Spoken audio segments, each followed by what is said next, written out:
প্রথম চতুর্থ নম্বরটা হচ্ছে প্রথম সৃষ্টি, প্রথম অস্তিত্ব সৃষ্টি হয়েছে নবী পাক সাল্লাল্লাহু আলাইহি ওয়াসাল্লামের। হুজুর পাক সাল্লাল্লাহু আলাইহি ওয়াসাল্লামের অস্তিত্বের নাম হচ্ছে আলো, আলোর আরবি হচ্ছে নূর। তো আলোর হুজুর পাক সাল্লাল্লাহু আলাইহি ওয়াসাল্লামের অস্তিত্বটাকে আল্লাহ তাআলা আলো হিসেবে সৃষ্টি করেছেন, একটি জ্যোতি হিসেবে, একটি আলো হিসেবে সৃষ্টি করেছেন। তারপরের সৃষ্টিগুলোই হচ্ছে মখলুকাত, সমগ্র মখলুকাত সৃষ্টি করেছেন। তো তারপরের সৃষ্টি হুজুর সাল্লাল্লাহু আলাইহি ওয়াসাল্লামের জ্যোতি বা আলো সৃষ্টি, অস্তিত্ব সৃষ্টি নবী হিসেবে। তারপরের সৃষ্টিটি সম্বন্ধে বলা হয়েছে কলম। কলমকে আল্লাহ তাআলা, এই কলমকে প্রথম সৃষ্টি করেছেন। খালাকাল্লাহু তাআলা কুল্লাল আশিয়া বিলাফজিল কাউন ইল্লা আরবাআত আশিয়া।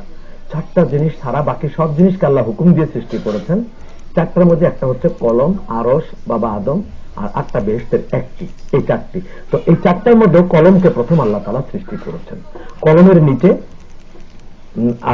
খাতা, কলমের নিচে কি খাতা, খাতাটা মানে আমাদের আমলনামার খাতা। প্রত্যেকের আমলনামা ওখানে প্রিন্ট হচ্ছে, এখানে কম্পোজ হচ্ছে, এখানে আমরা আমল করি। আর ওই মাহফুজের উপর ওই খাতায় কলম প্রিন্ট করতেছে, ওটা আমাদেরকে ইনসানের আলজামনাহু তায়রাহু ফি উনুকিহি, প্রত্যেক মানুষের গলায় ওই আমলনামাটা কবরে থাকবে ঝুলানো। তো সেই কলমটা প্রথম। কলমের নিচে আমলনামা, আমলনামার নিচে লৌহে মাহফুজ, লৌহে মাহফুজের নিচে কুরসি, কুরসির নিচে আরশ, আরশের নিচে মহাশূন্য, মহাশূন্যের নিচে সিদরাতুল মুনতাহা, সিদরাতুল মুনতাহার নিচে মহাবিশ্বের এই নিহারিকা বলেন, ব্ল্যাক হোল বলেন, মিল্কি ওয়ে বলেন, সৌরজগৎ বলেন, পৃথিবী বলেন, সবকিছু হচ্ছে মহাবিশ্বের মধ্যে। মহাবিশ্বের উপরে গেলে সিদরাতুল মুনতাহা, ওই সীমানাটা আর কি, মহাবিশ্ব মহাশূন্যের সীমানা, ওটার উপরে গেলে মহাশূন্য খালি জায়গা, তার উপরে গেলে এগুলো শুরু হলো। সর্বপ্রথম উপরে আল্লাহ কলম তৈরি করেছেন, এরপর থেকে অন্যান্য মাখলুকাত তৈরি করেছেন। যে একটা ফোন অপেক্ষা করছে, কথা বলি। আসসালামু আলাইকুম ওয়া রাহমাতুল্লাহি ওয়া বারাকাতুহু। জি বলুন।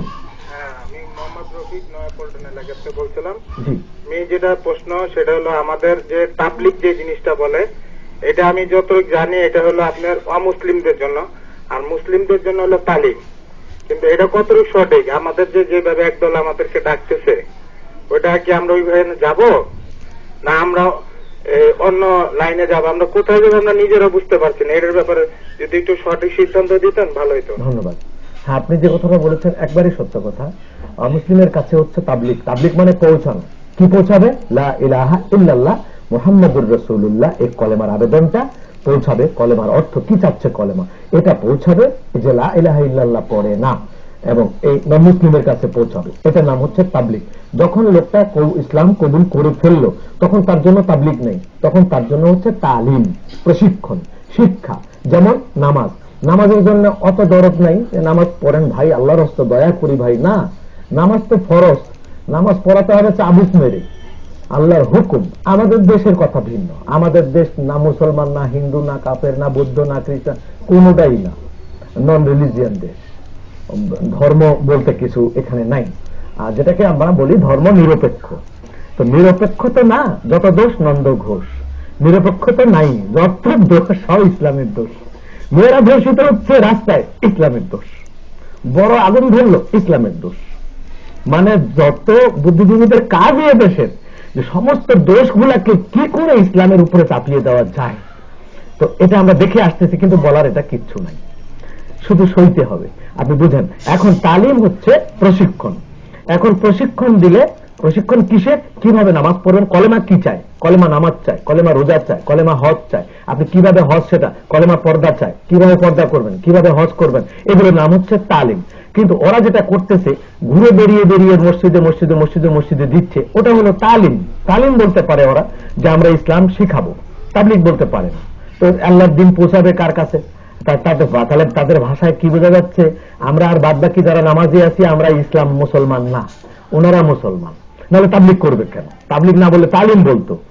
যদি আমাদেরকে তাবলিগ বলতে হয় মুসলমানকে, তাহলে বোঝা গেল তারা বলতে চাচ্ছেন আমরা মুসলমানই না, নতুন করে আমাদের কলমা আবার তাদের কাছে পড়তে হবে।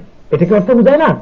আমাদের কাছে তালিম শব্দ নিয়ে আসতে হবে, আর ওই আমেরিকা, ইউরোপ, ওই থাইল্যান্ড, ওই দিকে যেতে হবে মুসলমানদের কাছে তাবলিগ শব্দ নিয়ে। আমি জানি একজন ফোন করেছেন, ভাই একটু লাইনে থাকুন, আপনার ফোনে পয়সা নষ্ট হচ্ছে, কিন্তু এ কথাটি শোনার বহুত দরকার আছে। আজকে আসুন, যে এই যে যেটা করা হচ্ছে, যদি রাসূলুল্লাহর সাথে সম্পর্ক ঠিক থাকে, খুব ভালো কাজ, অসুবিধা নেই। রাসূলকে যদি মরা মনে করে, তাদের আকীদা আগে দেখতে হবে। তাদের আকীদা কি? হুজুর পাক সাল্লাল্লাহু আলাইহি ওয়াসাল্লামের সাথে যদি মুনাফিকদের সম্পর্কের মতো তাদের সম্পর্ক থাকে, তাদের সাথে যাওয়া যাবে না। ওখানে কোটি মানুষ হোক, তাতে যায় আসে না। হুজুর পাক সাল্লাল্লাহু আলাইহি ওয়াসাল্লামের সাথে যদি সাহাবায়ে কেরামের মতো তাদের সম্পর্ক থাকে, তাহলে সেখানে যেতে হবে। তারা বরং কিছু সংশোধন করে নিলে হতে পারে। তাদের সংশোধনীয় কিছু বিষয় আছে, যেমন 40 দিনের জন্য ফিক্সড করেছে। কোরআন হাদিসে 40 দিন চিল্লা বলতে কোথাও নাই, কোথাও কোনো হুকুম নাই। আমরা তো সেটাকে বেদাত বলছি না। একটি লোক ওখানে গিয়ে যদি লম্বা দাঁড়িয়ে রাখে, নামাজ পড়ে, তো ভালো কথা, খারাপ কি? প্রশিক্ষণ দিল তাদেরকে, মানিয়ে নিল তাদেরকে, প্রকৃত পক্ষে তিনি একজন আমলদার হলেন, এটাকে মেনে নেওয়া যায়। কিন্তু আকীদা আগে দেখতে হবে। আকায়েদ কি? যারা আকীদা, রাসূলুল্লাহ মরে গেছেন, উনি আমাদের বড় ভাইয়ের মতো, উনি সুপারিশ করার ক্ষমতা রাখেন না। ওনাকে উসিলা দিয়ে দোয়া করা জায়েজ নাই, শিরক। ওনার মিলাদ করা শিরক, ওনাকে ইয়া নবী সালামু আলাইকা বলা শিরক।